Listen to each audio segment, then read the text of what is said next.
Investigations, Detective Coons. Hi, Detective Coons. This is Debbie. I'm returning your call. Oh, yes, ma'am. Thank you for calling back.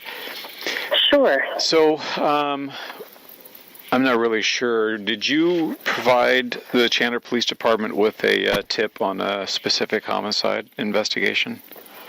I did. Okay. I didn't want to, lead into what the information was or anything like that, or even assume that it was you, because sometimes people play games with us online. So, Sure. So, I've read the information that you provided, and I'm assuming you typed the information out? I did. Okay. What is it that you can actually talk to us about regarding all of this?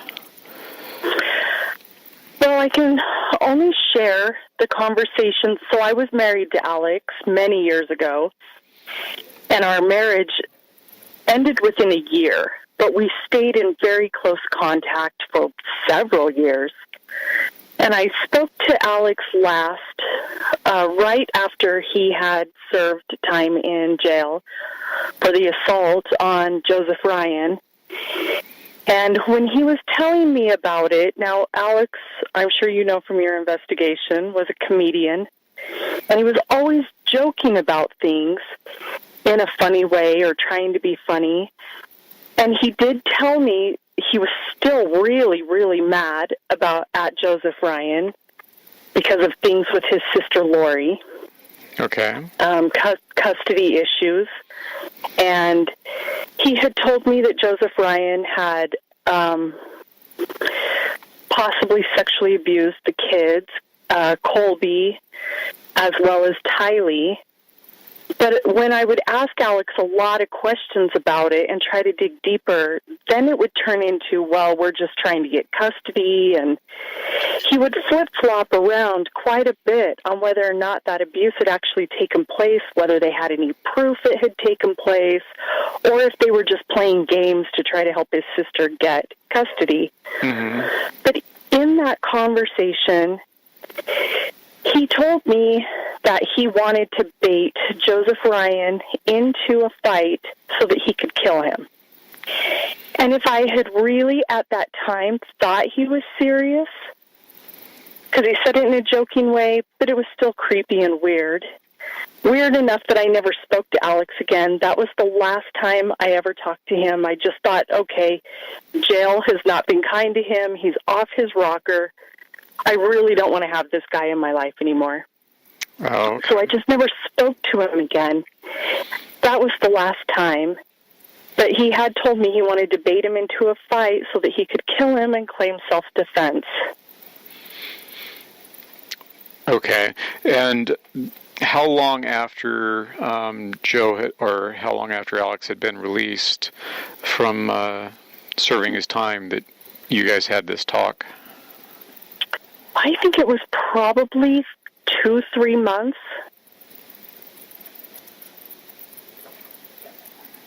Okay. I'm not 100% sure on the dates, but I know it was relatively soon after, just not immediately. Okay. Did he ever go into any details of what he did to Joe or anything like that, or why he did that? Yeah, he told me that he had tased him, and he told me that the reason he did it was because Joe was making it difficult for Lori to get custody of the kids. He also claimed that he did it as punishment for sexually abusing the kids. He said he thought Joseph deserved to die because of the sexual abuse. But really, Alex couldn't provide any. Well, I didn't feel, because I was like, well, are you sure? How do you know? Did you take the kids to a doctor? I was asking a lot of questions, and he just couldn't be straight with the answers. But those were his reasons that he stated to me that he had tased Joe. Okay, and did he say that he had tried to kill Joe at that time, or was it something different? He didn't say he was trying to kill him. He just wanted to hurt him. Okay. But he did tell me he wanted to kill him, but I took it more of, I want to kill that guy, just kind of conversational. I didn't think he would actually go do something like that. Okay. I was even shocked that he tased him. But I didn't even know about the tasing. I heard about it from Alex. What do you mean you didn't know about the tasing? Oh, I'm sorry. Alex had kind of fallen off the radar we hadn't talked for about a year. And so I just thought he kind of fell off the radar. And then we talked, and he told me where he'd been the last year and what he had done. Okay.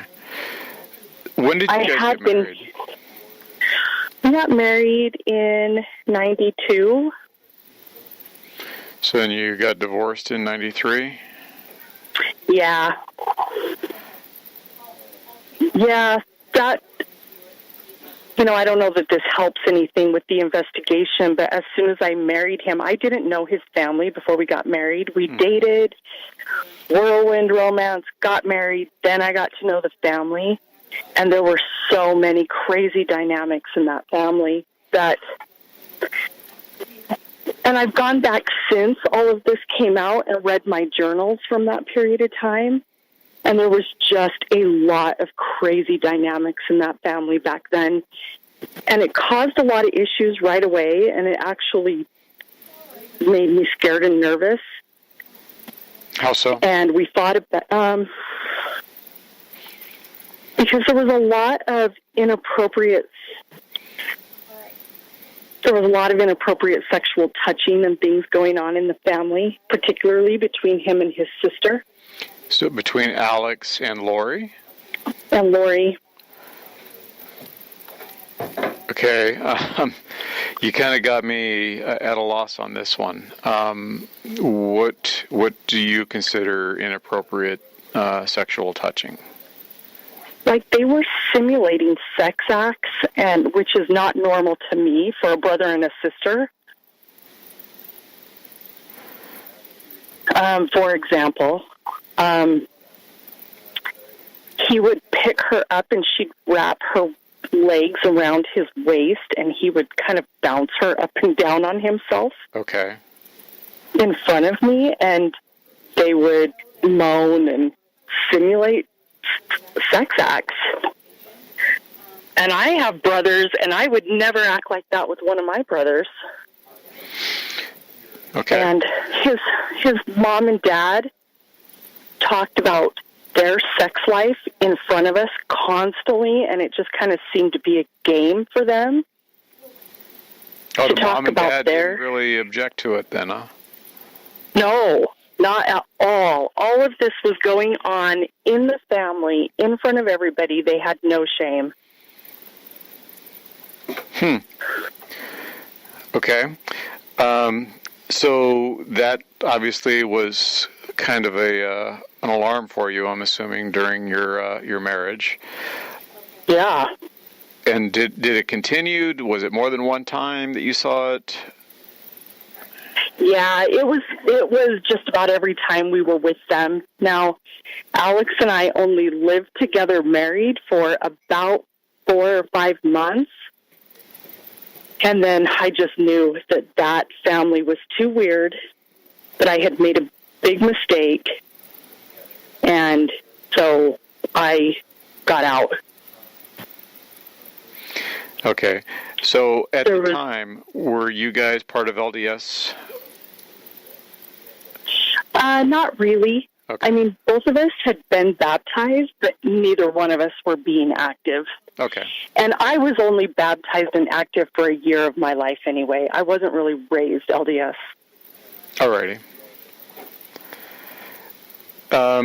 How did Alex talk about Lori? Well, he was a really, really protective big brother, but he also talked about her being hot, and he sexualized her quite a bit. But he was just also really, really protective. We lived in the same apartment complex for a while, and it just kind of seemed like Alex just chased after her a lot. Did you ever suspect anything more going on other than their playfulness, I guess?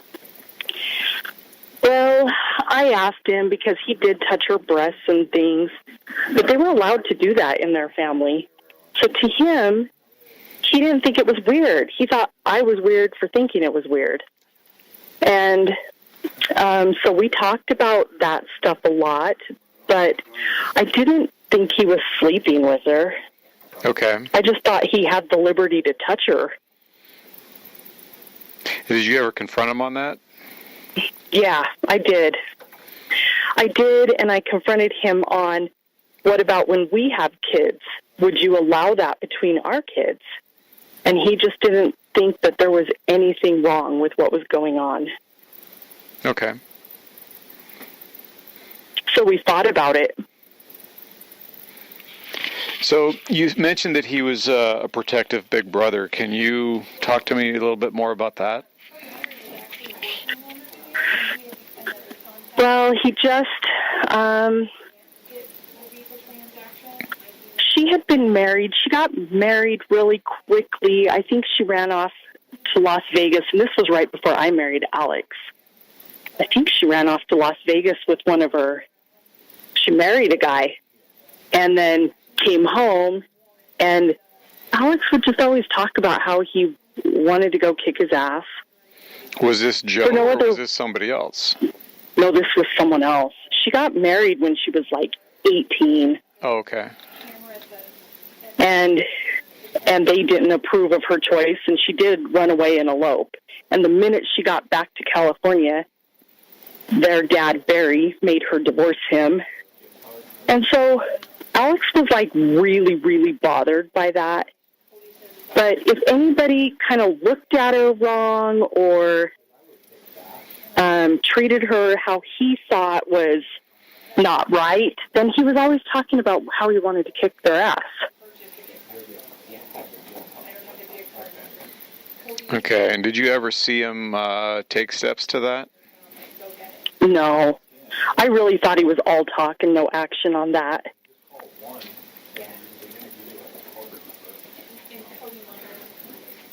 Okay.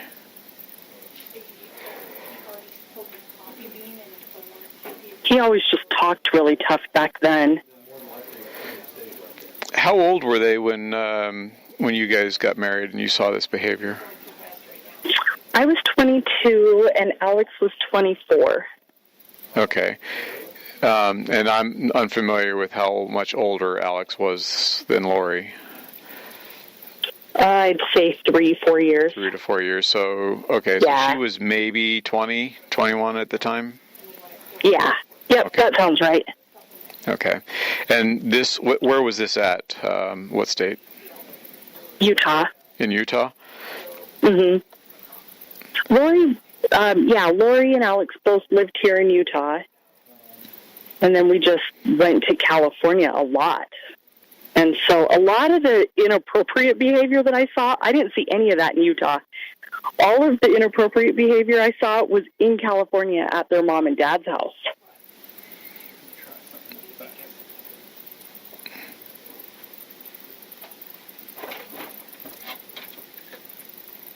So anytime that you guys went to visit the parents, that's when you saw this behavior?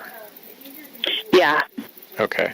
And otherwise, how was his behavior at the apartments other than, I guess, kind of touching her?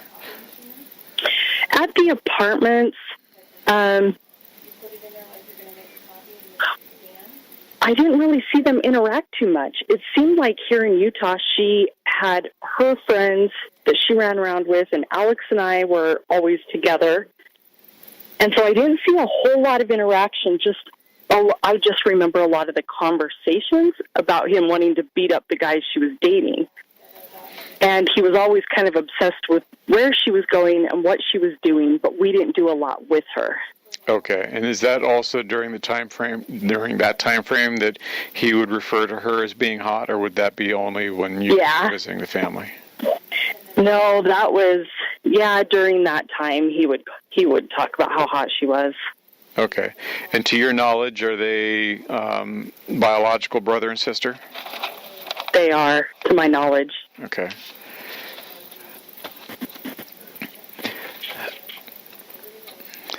And you never talked to him after that last comment where he stated he was going to try to bait Joe into a fight? Yeah, nope. That was the last time I talked to him. Okay. And forgive me, would that have been in 2009? Yeah. Or would that have been a little later? No, I think it was 2009 when I was doing the math. Okay. But it was right after he had just been in jail. Okay.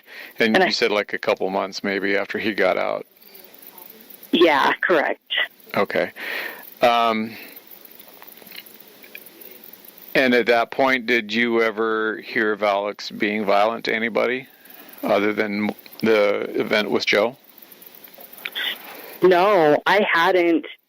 Like I said, I really thought Alex was all talk and no action.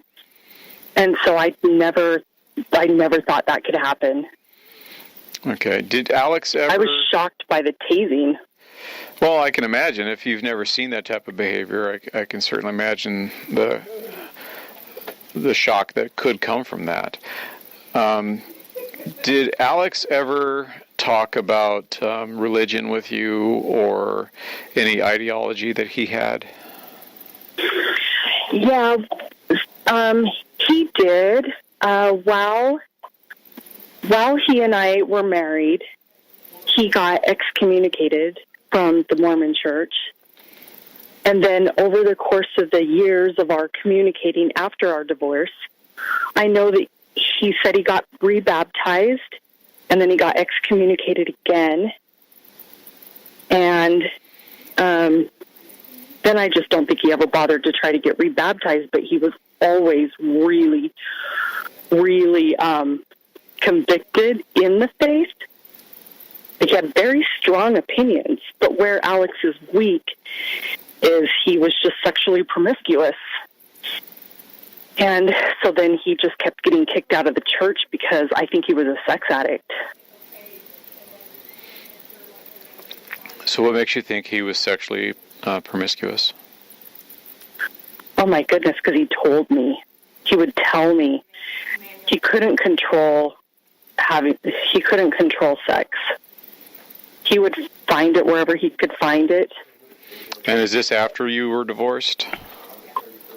And it was before also. I was just foolish and thought, oh, he's married now, so that's going to be over.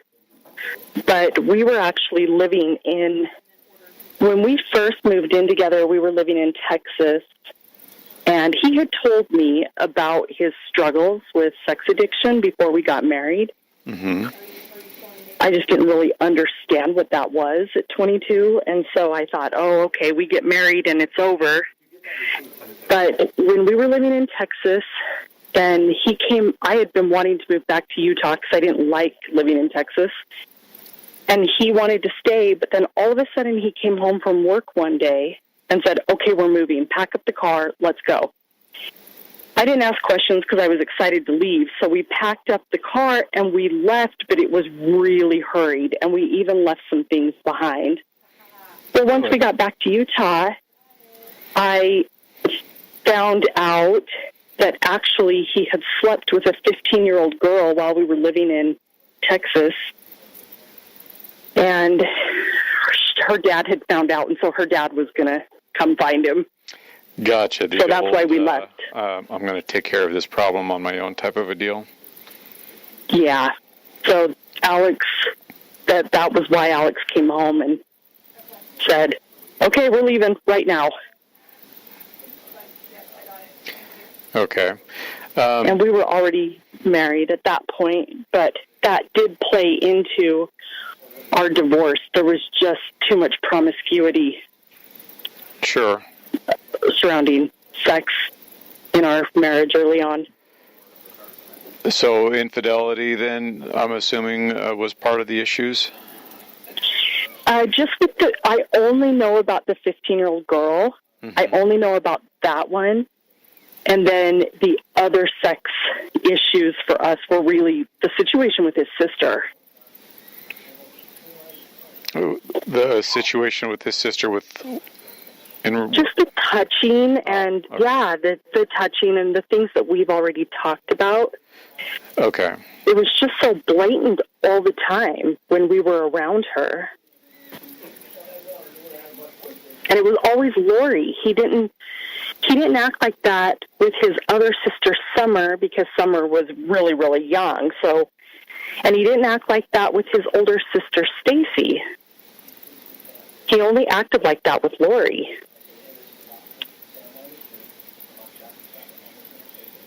Okay.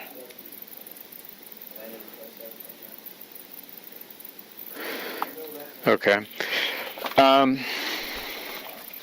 So, since all of this stuff has obviously been hitting the media, have you been contacted by any other family members or anyone else and provided information with the intent that they wanted you to say this or anything like that? No, I've actually really, really kept a low profile because I don't want to be in the news. I don't want my kids felt a responsibility to at least say what I heard in that last conversation. And it's taken me a while to even get to you because I left a tip on the Gilbert police, and I left a tip at Idaho, and I left a tip at the FBI. Mm-hmm. And didn't ever hear from anyone, and then it was just this last week I realized I should have left the tip with Chandler.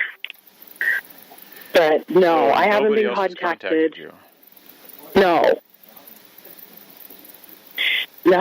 I'm not even sure that people can find our marriage and divorce license because it was just so long ago. Where was that? So at what state? We got married in Wyoming.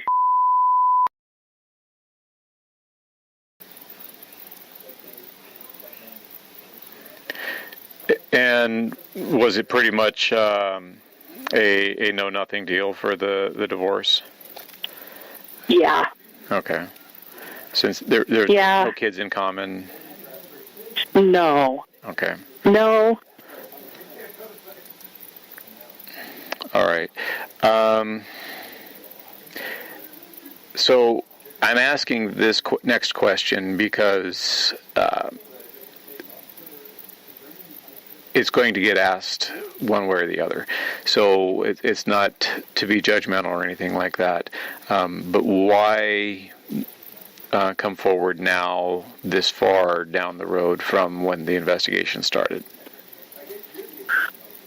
Well, like I said, at first, I couldn't even believe it. When I saw it on the news, I thought, I can't believe this happened. And then after about a month of that, then I did start trying to reach out. I tried all of those agencies that I told you about. Okay. When did you actually first hear about this? December of last year? Yes. Okay. And that was because of the search for the kids and or the death of Alex or what? No, it was it was the search for the kids. I was watching the news one night. Okay, and it came on, and I was just floored. Okay. All right. I'm going to just let you know that we record our conversations just because the prosecutors want that done. But I'm going to stop the recording now so I can actually ask for your personal information. Okay. So just kind of bear with me. Can I tell you one thing though? Yes. Because I don't want to leave anything out. Yes. When I first found out, very first, I did reach out to Alex's sister, Summer, through Instagram and just said, because I heard Alex had died. And so I reached out to his sister Summer and I said, I'm just so sorry to hear about Alex. And her response was, don't believe what you're seeing in the news. And that was it.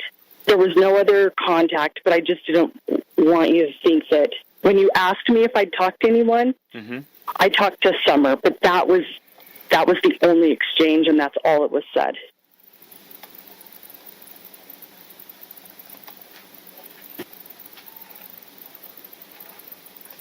And that was with Instagram? Yeah, and that was probably actually in December when I first heard that Alex had passed away and that there was a problem. At that point, I just still couldn't believe that actually he could have done something like this. Sure. So I was sad he died. It is one of those things that we tend to not see in people, and then we have an even harder time believing it when we hear of it. Yeah, it took me a minute to believe this was actually happening, but I would say, and I'll be honest, I was scared of being in the news because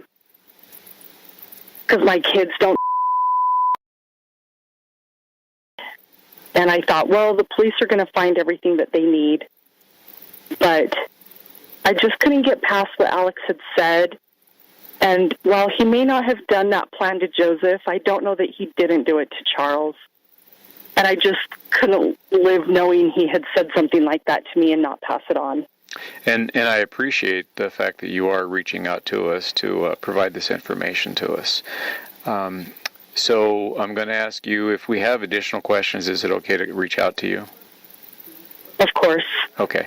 So I'm going to stop the recording now so I can get the additional information. I'm going to play you a couple clips from Alex Cox's stand-up. So you'll hear him on one of these parts talk about Joseph Ryan. You heard his ex-wife just now talk about him wanting to bait Joseph Ryan. So that this is Joseph Ryan. He was Lori's ex-husband and Tylee's dad. And supposedly they claim that Joseph SA'd Tylee, but there's some speculation that probably isn't true.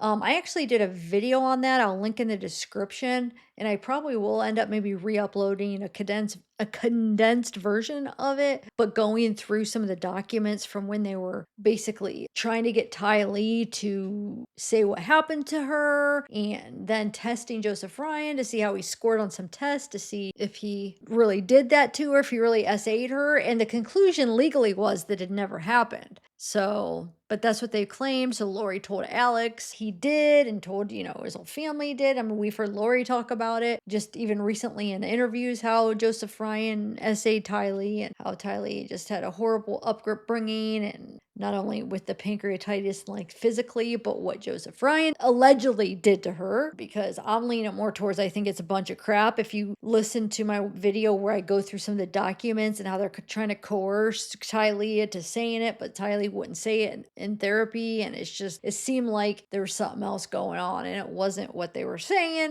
So that's what Alex will talk about in one of the parts of his stand-up. There's also, I think, these messages when he was in jail he wrote to somebody. I'll have to find it. It's in one of my videos. If I find it soon, I'll add it at the end of this video. If not, I'll include it in one of my videos coming up. He basically admits to what he was going to do, or his plan was to tase Joseph Ryan that day. So he's knocked out, then put him in the trunk of his car, and then take him and kill him. I think shoot him or, get rid of him. But it didn't work because Joseph got up. I think he ended up tasing him twice, and Joseph got up and ran and got away from him and called the cops. So it didn't work. Alex did go to jail for it, and he jokes about it in his act. So I'm going to play that real quick for you.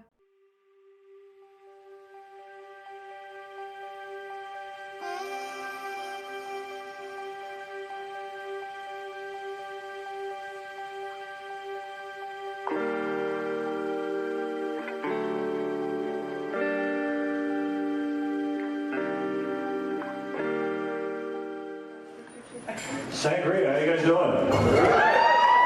Nice. You guys look good.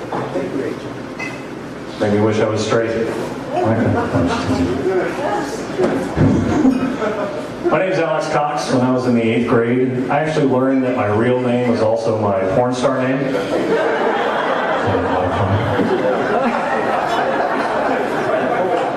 Driving up tonight, I drove out from Queen Creek, and it took me 11 hours. And apparently all the snowbirds don't live out of state, because I was behind this lady, and I'm just thinking, I would really love to drive this lady into a ditch. You know, would have felt better. And I'm thinking, should there be a law that if your maximum driving speed is lower than Nancy Pelosi's IQ, you shouldn't be driving anymore, should you? He agrees. Just like, I don't know what you said.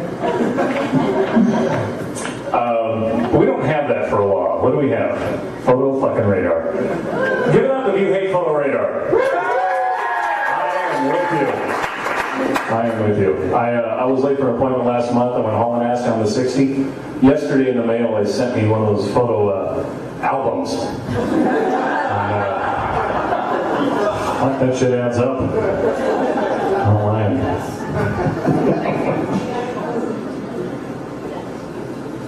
Who's got what coming? I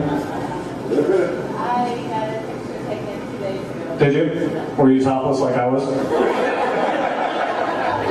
Yeah. I had the battery, the lighter, and the clamps. Delightful. Worth every penny. You want to try it? Yeah, you'll want to put one down there. Remember, counterclockwise. Counterclockwise. Oh, you're lefty. Clockwise. Clockwise.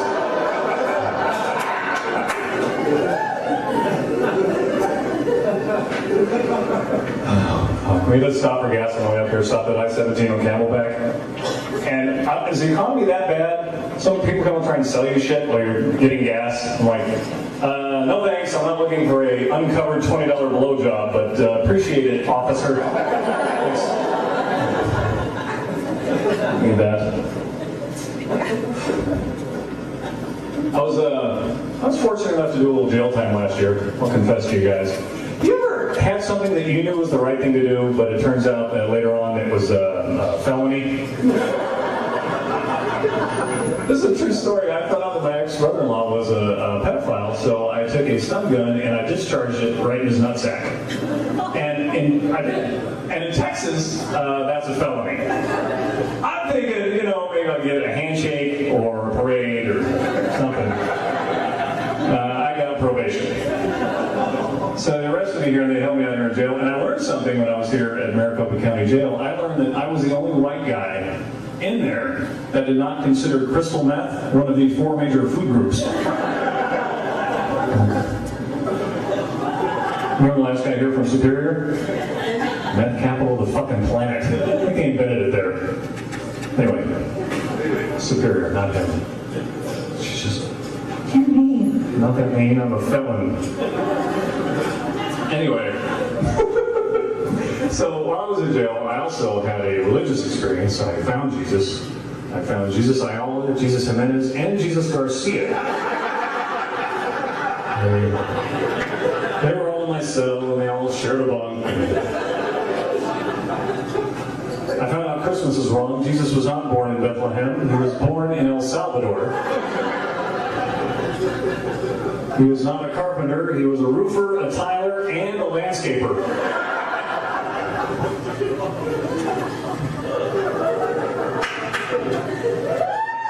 And we're going to change from Christmas songs now.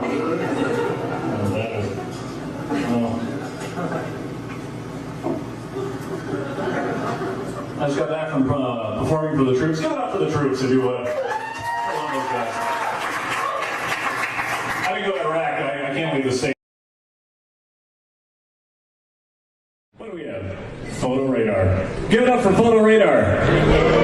Yes. Hate photo radar. Last month I was late for an appointment. I went hauling but down to 60.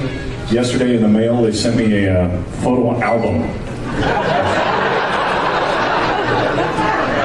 My brother's a DJ here on Moving 97.5, and he gave me backstage passes to go meet Britney Spears. And I thought that was cool because I never met a celebrity that big, and I thought, I'll get her a gift because I don't know the proper protocol or anything. So I gave her the gift, and she was really sweet. She was very appreciative, but she seemed a little confused by the gift, like she didn't know what it was. I got her underwear. And it had a little aloe vera lining because the last time I saw her, it looked tired. That's all I'm saying. It looked tired. Before I did that job, I had a job that I thought was worse. I was a telemarketer at MCI. So I had to pretend to be other people when I would call because I was embarrassed to work there. And sometimes I call people as the water boy. Yes, hello. May I speak to Megan, please? Megan, I just wanted to tell you that my mama said that the AT&T is the devil, and that you should switch. And now you know that. And she also said if you don't switch, you will have to show us all your movies. What's your name? Stephanie. Sometimes I call people as Hannibal Lecter. Quid pro quo, Stephanie. I sell you things, you buy things. Do tell me about your long distance calling plan. Thrill me with your acumen. Tell me, does Sprint ever call you just to say,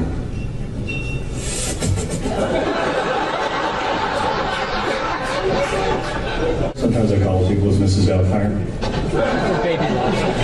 Hello, Robert. Oh, so sorry to bother you, puppet, really.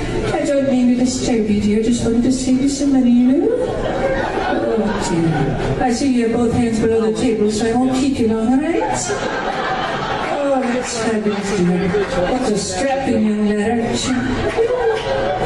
Losing it up, you're going to be easy tonight, dear. Oh, it's wonderful.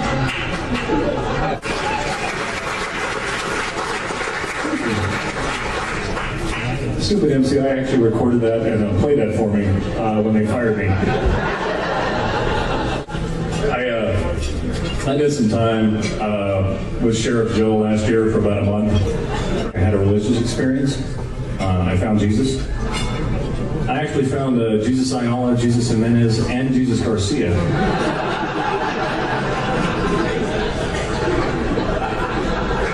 They were all in my cell. And another impression. How about Homer Simpson and Mr. Burns doing the Black Eyed Peas, My House? What you gonna do with all that ass? All that ass inside those jeans? I'm gonna make you scream, make you scream, make you scream. What you gonna do with all that junk? All that junk inside that trunk? I'm gonna get you drunk. Get you love drunk off my house, my lovely lady loves.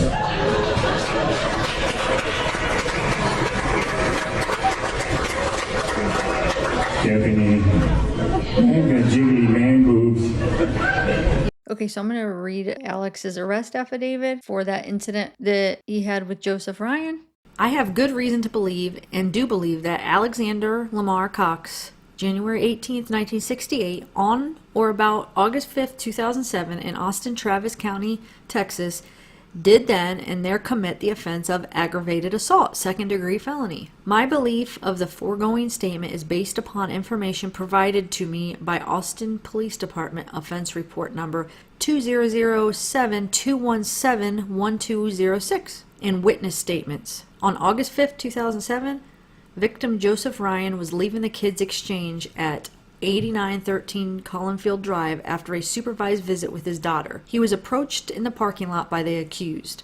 The accused had been sitting under a tree. The accused asked if Ryan remembered him. The accused is the brother of Ryan's ex-wife. The accused told Ryan that they needed to talk. Shortly thereafter, the accused reached into his clothing and pulled out an object. At the same time, the accused began to lunge at him. Ryan thought it was a gun that the accused was reaching for. Ryan turned to run. He felt a shock to his shoulder. As Ryan ran, he was shocked a second time in the back. The force caused him to fall to the ground. By now, Ryan had realized that the accused had pulled a stun gun on him and not a pistol. He was able to get his hands under him to break his fall.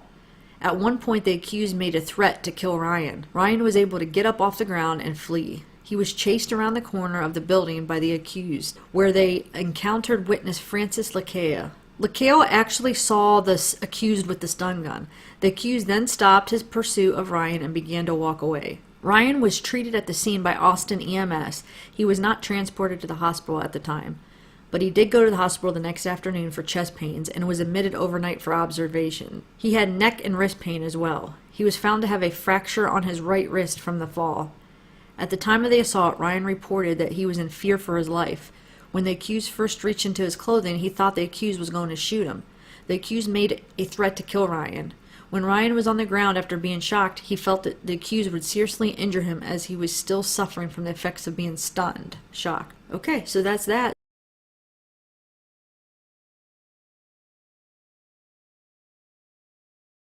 Okay, so I'm on my personal account on Facebook. This is the first time I've ever gone Facebook Live. This is my first ever Facebook Live. Okay? You can do it on the Lucas fan page, too. Okay, you can do it on the Lucas fan page. This is on my personal. Morgan, our web girl, will be mad at us if we don't. Okay, so we're going Facebook Live. My brother Alex is in the studio. And a lot of people think that in our family, because I've done a morning show all over the country, that I'm the talented one in the family. But the truth be told, my brother Alex is the talented one in our family. And you're about to hear why. Okay, are you ready? So I told you he's all about cartoons, TVs, and movies. I'm just going to rattle off random things, and you're going to hear the impression and then the actual lines from the movie. Are you ready? Okay. Alex, are you ready? I think so. All right, let me face this over to Al. All right, give me Bugs Bunny and Little Red Riding Hood from Saturday morning cartoons. Da! 5 o'clock whistles on the blink and my papa's at work so I ain't. And he's still in the factory cause he doesn't know it's all that happens to me.